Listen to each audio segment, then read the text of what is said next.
মিজান বন্ধু এই কাকে এক পয়সা পয়সা করে দাবি করতে হবে এই যে কথা বলতে পারে তাকে আমি ওনার পুরোকে 10 লক্ষ টাকা বললাম।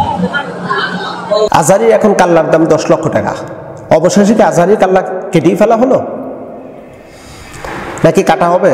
10 লক্ষ টাকার জন্য কোন সুন্নি যা আজহারি কাল্লাটা কেটে নিয়ে আসবে?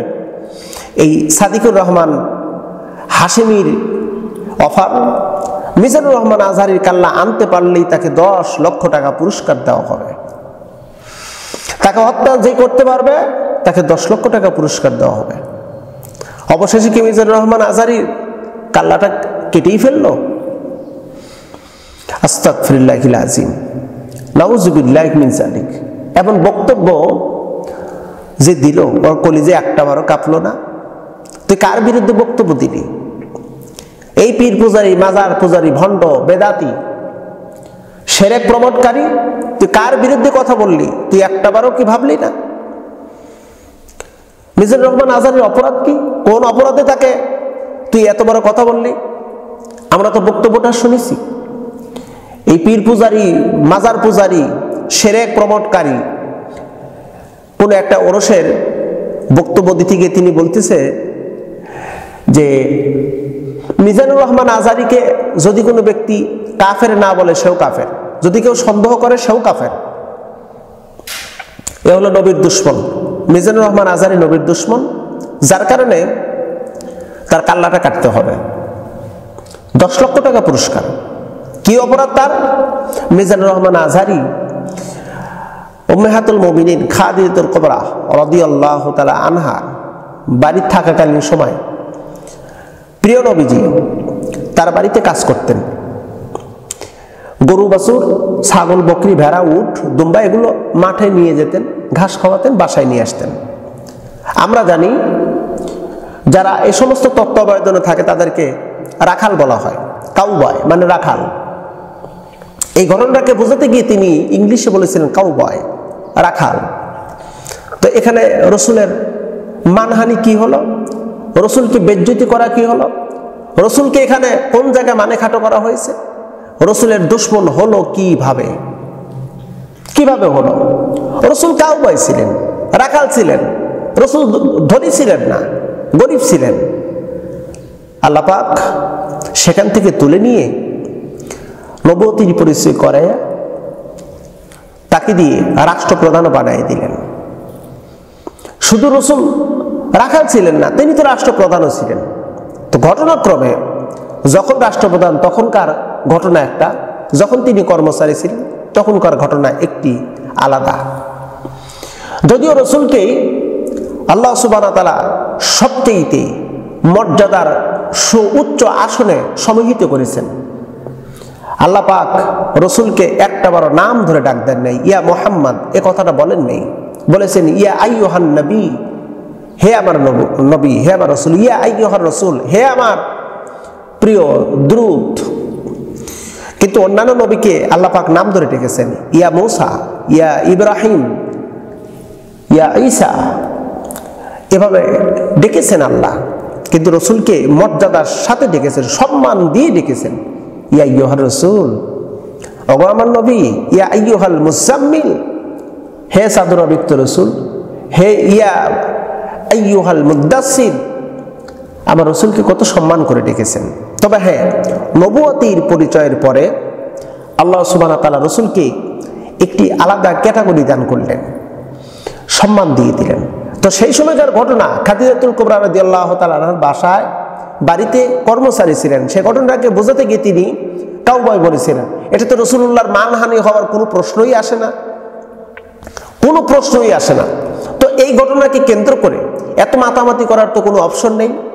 কেন মিজানুর রহমান আজহারির মতন একটা ইসলামিক স্কলার, বিশ্ববরণ্য একজন ইসলামিক স্কলার, এত বড় একজন দাঈ, যার মাহফিলে লক্ষ লক্ষ মানুষের সমাগম হচ্ছে, তাকে নিয়ে কেন এত সমালোচনা? আমরা বুঝতে পেরেছি এই সুন্নি নামদারি ভণ্ডরা, আল্লাহর দুশমনেরা, এরা বুঝতে পেরেছে মিজানুর রহমান আজহারি মাহফিলে লক্ষ লক্ষ মানুষের সমাগম। কক্সবাজার একটা মাহফিল করলো, সেখানে প্রায় 15 থেকে 20 লক্ষ লোকের সমাগম। যশোরে একটি মাহফিলে 25 থেকে 30 লক্ষ মানুষের সমাগম। সিলেট এমসি কলেজে সেখানে প্রায় 30 থেকে 40 লক্ষ মানুষের সমাগম হবে। তাহলে মিজানুর রহমান আজহারী মাহফিলে এত মানুষ, তার মানে বোঝা যাচ্ছে আগামীর বাংলা হবে কোরআনের বাংলা, আগামীর বাংলা হবে ইসলামের বাংলা। এই বাংলায় ইসলাম দিয়ে পরিচালিত হবে, কোরআন সুন্নাহ দিয়ে পরিচালিত হবে। তো কোরআন সুন্নাহ দিয়ে যদি পরিচালিত হয় তাহলে এই পীর পূজারি তো বন্ধ হয়ে যাবে, পীর ব্যবসা বন্ধ হয়ে যাবে, তাদের ব্যবসায় ভাটা পড়ে যাবে। তারা দুশ্চিন্তায় পড়ে গেছে, এতটা দুশ্চিন্তায় পড়ে গেছে যা কল্পনার বাহিরে, যার কারণে এতবার একজন দায়ী তার বিরুদ্ধে নানান প্রকারের বক্তব্য উপস্থাপন শুরু করে দিয়েছে। সুন্নি নামধারীরা, আচ্ছা আমার রসুলকে রাখাল বলেছে মিজানুর রহমান আজহারী, তাই অপরাধী। ওরা যখন বলে এমন কোনো এই সুন্নি বক্তা নাই যে আমার রসুলের শানে ওরা রাখাল বলে নাই, ছাগলের রাখাল বলেছে অসংখ্য। কয়েকজনের নাম বলবো, এরা সবাই রসুলকে রাখাল বলেছে। যেমন জহিরুল ইসলাম আল ফরিদি এক বক্তা আছে, 1800 বক্তা। এই বক্তা আমার রসুলের শানে গান গেয়েছেন, নবী রাখালিয়া বেশে খাদিজার দেশে। এরপরে মাইজ ভান্ডারের কয়েকটা বক্তা, এরকম অসংখ্য বক্তা রাখাল বলেছে। ওরা রাখাল বললে তখন রসুলের মান সম্মান হানি হয় না, আর মিজানুর রহমান আজহারী রসুলকে রাখাল বলেছে, আর তাতেই মিজানুর রহমান আজহারী নবীর দুশ্মন হয়ে গেছে, তাই কাল্লা কাটতে হবে, তাকে হত্যা করতে হবে, 10 লক্ষ টাকা পুরস্কারের ঘোষণা দিতে হবে। আসল মূল বিষয়টা হলো ওদের পিছনে ইহুদিদের অর্থ যোগানি আছে। ইহুদিদের এজেন্ডা বাস্তবায়নের লক্ষ্যে ওরা কাজ করে, ওরা ইসলামের প্রতিষ্ঠার লক্ষ্যে কাজ করে না। তো সরাসরি তো ইহুদি ধর্মে তো প্রতিষ্ঠিত করা সম্ভব না। ইসলাম বিরোধী কার্যকলাপ করতে হলে ইসলাম দিয়েই ইসলামের বিরুদ্ধে কাজ করাতে হবে। তাই ওদের মতন শয়তানকে দিয়া ইসলামের বিরুদ্ধে উঠে পড়ে লাগানো হয়েছে।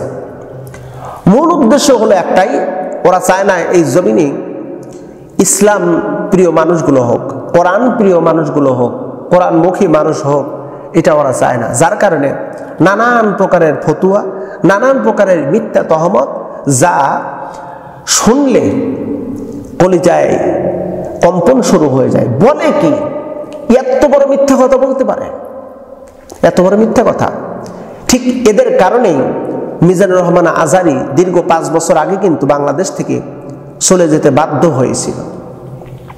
এই কয়েকজন নামধারী ভণ্ডদের কারণে। তখন সরকারের গোলাম ছিল এরা, 5টা দালাল ছিল, দালালি করে মিজানুর রহমান আজহারীকে এ দেশ থেকে বিতাড়িত করেছিল। তো আমরা সুস্পষ্টভাবে বলতে চাই, তুমি 10 লক্ষ টাকার পুরস্কারের কথা বলেছ, মিজানুর রহমান আজহারীর কাল্লা আনতে পারলে, তোমার কাল্লা আনতে পারলে তাওহীদি জনতা 1 কোটি টাকা পুরস্কার দেবে।